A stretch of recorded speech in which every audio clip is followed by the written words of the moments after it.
Our next guest, the great Michelle Malkin, she joins us. She is an author, a commentator. You've seen her pretty much everywhere and all over the place. She has been involved in a lot of things for a long time. She wrote the book Open Borders, Inc., Who's Funding America's Destruction. You can pick that up on Amazon. Michelle Malkin, welcome to the program. The question I have for you, mostly, I want to get into the Senate race here in just a second in Alabama because I have some questions about that for you. But this order put together by the President of the United States, this executive order says, look, we need to have a 60-day ban on immigration. Except for temporary workers, those guys need to totally be able to come in, which flies in the face of his comments and his tweets that this is about making jobs available for Americans when we open the economy back up. Lots of frustration felt by me, I assume by people like you who's written about this a lot. Are you frustrated by this particular order? This is all about money, and this is all about appeasing the big businesses, big agriculture, Silicon Valley, all of the forces that have been benefiting from mass migration over the last 30 years. And President Trump has the right instincts, and I believe his heart is always in the right place. It's what got him elected. People like me believed truly, and millions of us believed that when he advocated for Americans First, that he really meant it. But there are many people embedded in the West Wing, unfortunately, and I always name names, and it starts with Jared Kushner, who are much more interested in doing the bidding of all of these special interests than in actually committing to making our country safer and protecting American workers. You know, President Trump pointed out, and so did his press secretary yesterday, that 22 million Americans are out of work. And it really makes no sense to exempt millions of temporary foreign workers when it's those foreign workers who themselves are now being laid off.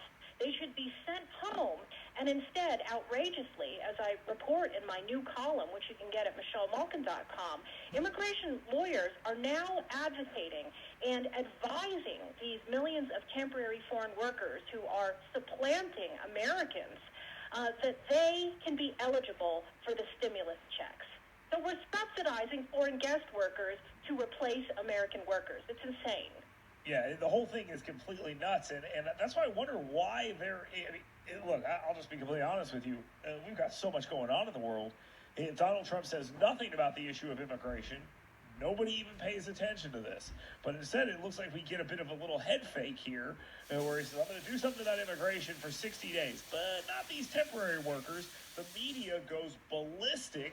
It acts as if Donald Trump's out there tipping the Statue of Liberty into the sea, and everything is terrible again, when in reality we're saying, hey, if you're going to close down my local restaurant, shouldn't we close the border? It just doesn't seem like that ridiculous of an ask from people like me and you, but it just seems like an absurd abdication of his responsibility by the president.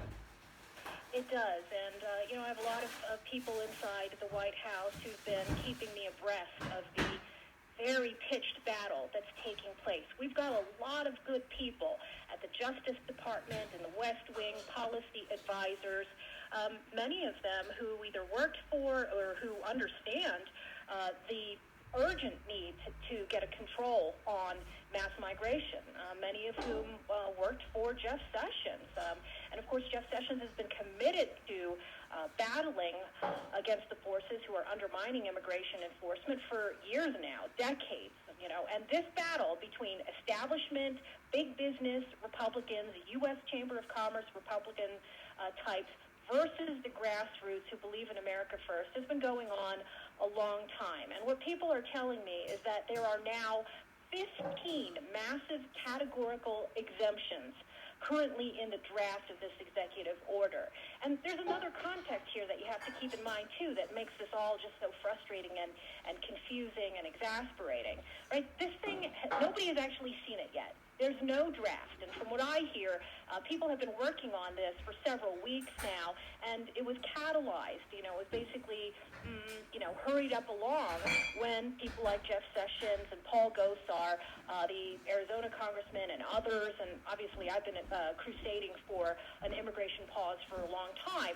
But look, the polls now show that 79% of Americans, this is a USA Ipsos poll, Americans, especially in a time of pandemic, want all immigration halted, and all means all. And now we've got this situation, it's almost Clintonian. Remember him? Oh, well, it depends on what the meaning of is.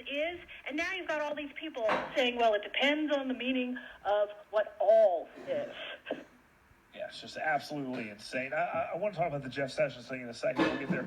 Do you think, Michelle, we're talking about Michelle Malkin, do you believe that there's a chance to change this still at this point, or is this the final version that we're going to see? Well, you know, I wake up every day and I'm committed to educating and enlightening people and galvanizing them to action on this most important issue.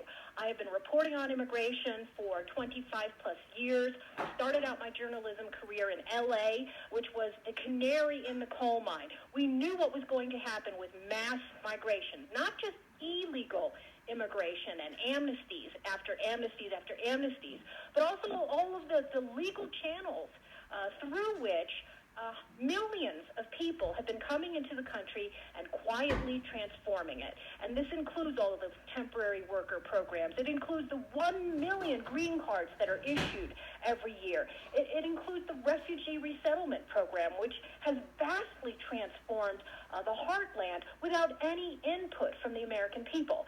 And then people say, Dale, oh, well, you know, you're the child of legal immigrants yourself. Well, exactly. The entire system is out of control. It doesn't benefit native-born Americans. Obviously, there are legal immigrants who have come into this country over decades that have benefited us. But when you look at California turning blue and Texas turning blue and Virginia turning blue, we've got a country of 300 million people that need to be taken care of, 22 million Americans out of work. We need a pause. It's enough. And, you know, the entire experiment of assimilation has been thrown out the window. Our public schools are a mess. They're incapable of inculcating American traditions and values and law in this country. We need to get all of that fixed before we invite millions of people more in here.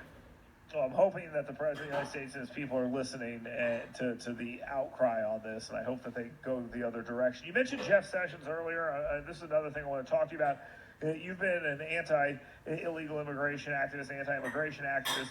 Jeff Sessions has led the way on this, and he's, like you mentioned before, he's been out there speaking on this as well. He's been right about this forever, and I can go back to 2007. We've been at Hold Their Feet to the Fire events, stuff like that. We've gone to the same events. He's led the way for a long time on this issue. He would, should, and could be called the godfather of the president's immigration policy, yet the president of the United States offers up an endorsement to Tommy Tuberville, a guy who says basically let him in, they just want to work. What do you think about that?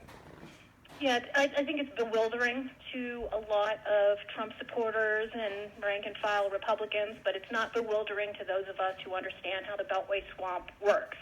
You've got all of these Open Borders, Inc. lobbyists, and I document them thoroughly, of course, in Open Borders Incorporated. It's not just the left, right? It's not just the identity politics mongers who want to transform America from the inside out. And who have explicit anti-American, anti-white hatred. But it's a lot of these big businesses that benefit from suppressing American wages and who are globalists and transnationalists and work in concert with transnational entities like the United Nations and hide behind this sort of humanitarian umbrella and mask to get what they want, which is more cheap laborers, and they don't care what happens to America in the meantime. And so the Trump endorsement is repeating the same sorts of mistakes that we've seen when he gives in and listens to the establishment Republicans. Remember, you know, Trump really hates Mitt Romney, but he endorsed him. And it's not like we didn't already know that Mitt Romney was the greatest crap weasel in American politics, right? And so he's repeating it again, and it's because he is listening to these lobbyists who benefit from H-1B and H-2A and H-2B. And I think that that people just have to sort of discount that. Okay, say, okay, that's Beltway business as usual, but who do we need in the Senate who is an expert on the most existential issue of our time, immigration and national sovereignty? Do you want some cipher, some empty suit who will just parrot U.S. Chamber of Commerce talking points like Tommy Tuberville does? This guy wants a pathway to citizenship for 800,000 illegal alien dreamers when we've got young people across the country who've been laid off and not able to go to school. That's insane. Tommy Tuberville wants to bring 400,000 Indians into the country because he says, quote, we need workers. Who's we?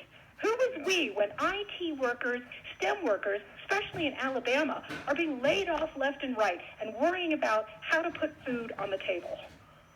Yeah, it's a very frustrating thing to see, and I think it goes, there's one step more to this. It's just Trump's pettiness towards Jeff Sessions for reasons that he's wrong on personally, in my opinion. But yeah. It amazes me that he would get behind Tommy Tuberville when he is an anti-suit is one way to put it. I just don't think he has that depth of knowledge that is needed when you have Jeff Sessions there on the table. And you could have a guy like him back in the United States Senate, and you kind of piss that away. Michelle Malkin, yes. Thank you very much. We appreciate your time here today. We appreciate you coming on the program. You can check out her book on Amazon and elsewhere at Michelle Malkin on Twitter as well. Thank you so much to her for coming on the program. This segment of the program